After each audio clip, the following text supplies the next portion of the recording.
I wasn't sure what to expect from Hallmark's movie Journey to You about the Camino, but as a three-time pilgrim on the Camino myself, I was pleasantly surprised, while also finding myself cringing a couple times, and also shedding a tear or two.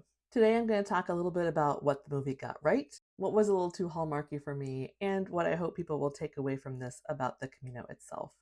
Fair warning, there will be plenty of spoilers, but also this is a Hallmark movie, and I'm pretty sure you already know what's going to happen. Hi, I'm Jen. I'm a three-time pilgrim on the Camino de Santiago de Compostela, and I'm also a Catholic mindset coach, and I am a not infrequent watcher of Hallmark movies, I will confess. So let me tell you a little bit about the story. We have Monica, the main character, who is an NP in a busy ER in Boston, who hasn't taken a vacation in a bajillion years and doesn't get the promotion that she's looking for. She decides to go on the Camino de Santiago at the urging of her mother, in part because her parents met, Monica's parents met on the Camino. When she arrives in Spain, she joins a tour led by Consuelo, who is their guide on the Camino. And that's where she encounters the other three people on her trip: Ernesto, Luis, and Mateo. So this is three generations of men. Ernesto is the grandfather, Luis is the father, and Mateo is the son. Of course, Luis becomes the love interest. And so one thing I do like about Hallmark movies is that they are very not just romantic relationship focused, although we'll get to that part, but they are very much about family interactions and family bonds and trying to be the very best families that people can be. And I think that shone through. And I did like that choice of people as her walking companions, even though I think it would have been a little bit more truthful to have her walk sort of on her own and encounter lots of different people. Much of this was she was mostly interacting with that family. Anyway, they start the Camino, and of course, they have adventures, things happen. She and Luis end up falling in love. There's some drama, and then there is a final reconciliation and happy ending. So, no surprises there. Sorry for the spoilers. So, here's what I want to do: I want to talk about what the movie I think gets right about the Camino. I'm going to talk a little bit about what they don't get right, or just some issues, and then what I hope any watcher would take away about the Camino itself, because that is my hope, is that bringing the topic of the Camino into a realm like Hallmark movies just expands the number of people who have any interest in walking the Camino at all. And I think that the Camino is good for everyone, and so I am a big fan of more people knowing about it. So, in terms of what the movie got right, I would say the first half of the movie I actually really enjoyed. I thought that they did a nice job setting up what the Camino can mean to different people, the fact that it is a kind of time away, but also a very sacred space, that it enables people to really sort of deal with what might be missing in their lives or what they have been so busy they haven't noticed. They use a lot of language around that I think is very true to life in terms of the reasons that people walk the Camino. And while I do think it's fairly contrived that her parents met on the Camino and that's how she was introduced to it, I do think that people who have become pilgrims like to share that with others. And it did give a sort of reason for why she was pushed a little gently by her mom to do this. There were a couple of scenes, especially in the first half, that I think a casual walker might actually think are contrived, but actually really mirrored experiences that I have had on the Camino. So one of those is, I think it's the first night that they are in a hostel. They sit down for dinner and they're having a conversation, and all of a sudden some music comes on and they decide that they're going to have a dance party. And so basically they stand up and have a dance party. That can seem contrived, but I will say that I have actually stayed at an albergue where that happened, where we had an impromptu dance party because it was the birthday of one of the hospitalieras who was hosting us. And so there was just a lovely outpouring of joy and dance. So that surprisingly was very true to my experience. The second thing that happened that was a little contrived potentially is, so Monica has been given a journal by her mother that actually was a journal that her father left for her. Her father has passed away. And so she uses this journal to reflect throughout the movie, which is another thing I liked about this, right? They really did emphasize the sort of having reflection time and having intentions to the walk. But anyway, she is sitting on a bench somewhere on the Camino journaling, and a photo falls out of the journal, and it happens to be a picture of her father, maybe both her parents, I can't remember, at that actual particular site, right? So she can like hold up the picture and see where it was taken, like right there. And she has this moment of like, oh, my father was here. She very much misses her father. He was a huge factor in her life. And so that seems a little contrived. It still was very meaningful, but I would say that's an example of some of those little coincidences that are not coincidences that pop up on the Camino. I have a somewhat similar story. So in 2023, I walked the Camino with my father in honor of my mother. And on that Camino, I actually lost my driver's license. I left it, I think it must have fallen out of my pocket fairly early on in Farall. And someone actually found it and turned it into the post office, but I was already gone. And so they emailed my work and we had emailed back and forth. And I said, can you send it ahead to Santiago? Because I'll be there in a few days and maybe I'll get it then. And they said, okay, we'll do that. But it hadn't arrived by the time I arrived in Santiago and had to leave. So anyway, haven't seen or heard anything about that driver's license since June of 2023. This year, on March 24th, 2025, so almost 2 years later, and on the 5th anniversary of my mother's death, in whose honor I was walking, I opened my mailbox to find a letter from Santiago, or an envelope from Santiago, with a little note in it that just said, I found this. I hope you're still at this address. And it was my driver's license. A little nod to the fact that, yes, there are no coincidences on the Camino.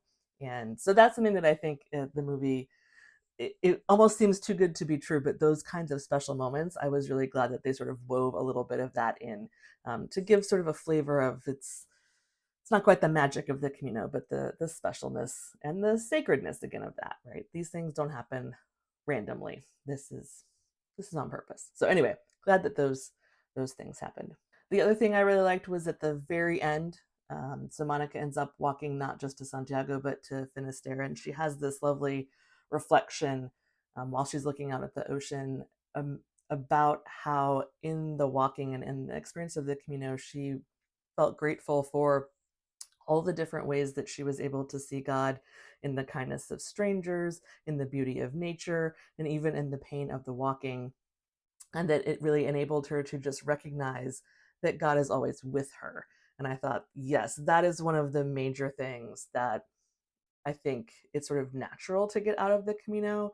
In some ways, that's the pace, right? You slow down and you're living in the present. And so you're actually able to see all the things around you.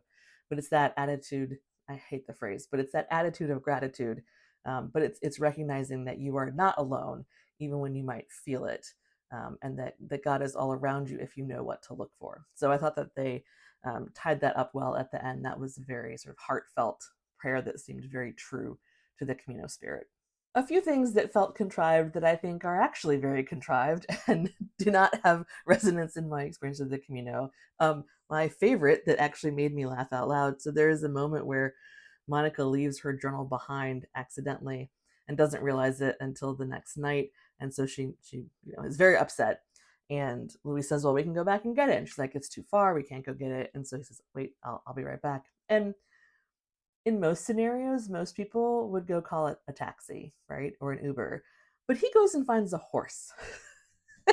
So the two of them go on a horseback ride back to the hostel of the night before. And oh, when they get there, it just so happens to start a torrential downpour storm. And so now they are going to have to stay at that hostel and not meet back up with the rest of their group until the next day. So I'm just going to say, yes, people do the Camino on horses, but no one on the Camino is like, oh, I need to hitch a ride somewhere, so let me go find a horse.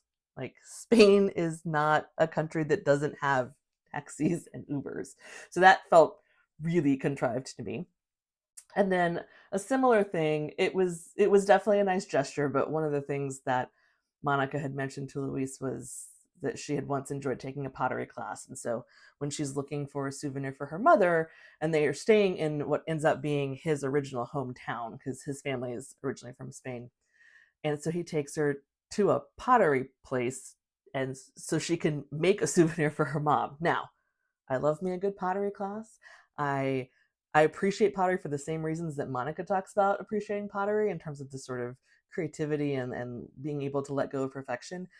But nobody walking the Camino is going to go to a pottery class, make a mug, and then have to wait for it to be glazed and fired before you can continue on your way. Like that is not a realistic, one evening kind of activity on the Camino. So that just seemed like they really wanted to have a little pottery moment, and that was less realistic to me. But like I said, I do love a good pottery. She makes a beautiful mug. I don't know if she ever got it because we never see that again, right? So I have no idea if she actually gave it to her mother. So, question for the sequel: there is a time mix up that involves Luis mishearing 18 for 8 or 8 for 18, which I don't think a native Spanish speaker would mix up those two words the way that they sound, or even the way that in a sort of noisy situation it is implied. So that seemed a stretch. And so that was sort of the beginning of this very contrived drama that they threw in between Luis and his son Mateo. And encountering Luis and Monica and sort of being like, oh, was this all just about her kind of thing? So that was a little contrived. Didn't love that one, but it is what it is. Also, in true Hallmark fashion, one love story is not enough, so they also had to throw in the fact that Ernesto and Consuelo, the guide, kind of start falling for each other. And I'm like, so here's what I would say. Like, I appreciate the fact that they are demonstrating that people who are on the Camino and are open to meeting other people and building new relationships, and that can be of people of any age, right? I think that that's great. I just don't think that you needed a double, potentially triple, if you throw in Monica's parents, love story and the history. Like that's just a lot, and you don't need all of that for it to still be a really solid and impactful story. So those are kind of hallmarky things that were contrived I didn't love. And then this is just the shortcomings of the fact that this is a 2-hour movie about a thing that I have spent a couple months of my life doing. And so nothing can really compare. But there were just some small things about being a pilgrim or what pilgrimage is like that they don't address. They certainly got their digs about snoring in, right? Everyone loves to do that. That's an easy one. There were no blisters. How many of you have walked the Camino and no one that you know has gotten a blister? That seems a little unrealistic. Monica has a very overstuffed backpack, which that's totally normal, but she never actually uses the belt on her backpack to distribute the weight more evenly. She never buttons her chest strap either, and I'm just like, it's not like your school backpack that you just chuck on. There's some extra things that you could do with that. I also will say, so she ends up walking to Finisterre, and I did not walk to Finisterre. I took a bus to Finisterre, and it's beautiful. It was amazing to see the ocean. I don't love stories about the Camino that don't have Santiago as a really important destination. And so I didn't love that it was like, well, Santiago's great, but maybe you need to keep walking to Finisterre. Now, plenty of pilgrims do that. That's totally fine. I have no problem with that. But they spent not very much time in Santiago in this movie, and that made me sad because that is like my happy place. It's one of my favorite things to do is to watch pilgrims arrive and to experience all of the ritual around going into the church and giving Santiago a hug behind the altar and then going down and visiting St. James's tomb. Now, I will say, I'm sure most, if not all of that is production related, right? Like it's really hard to get permission to film inside the cathedral, if even at all possible. So I'm not faulting them for that, but it just felt like Santiago was like, oh, we're there, and then let's keep going. And I thought that they could do more with that I would have enjoyed that. It's also not super clear to me what route they were supposed to be on. I think they're supposed to be on the French route because Luis makes a comment about they started in France and they've been walking for a week. Um, and they certainly do go by the Cruz de Ferro, which I don't think really was the real Cruz de Ferro, but they did a pretty good replica of it. It just does it. It wasn't quite tall enough, and the surroundings were not quite what I remember. But I know that they did film this movie in Spain, just not so much necessarily on the Camino itself. So that was another kind of bummer. Like you have some beautiful views because Spain is a beautiful country and the scenery is amazing, but there were not really any of the sort of iconic images of various places, particularly along the French route.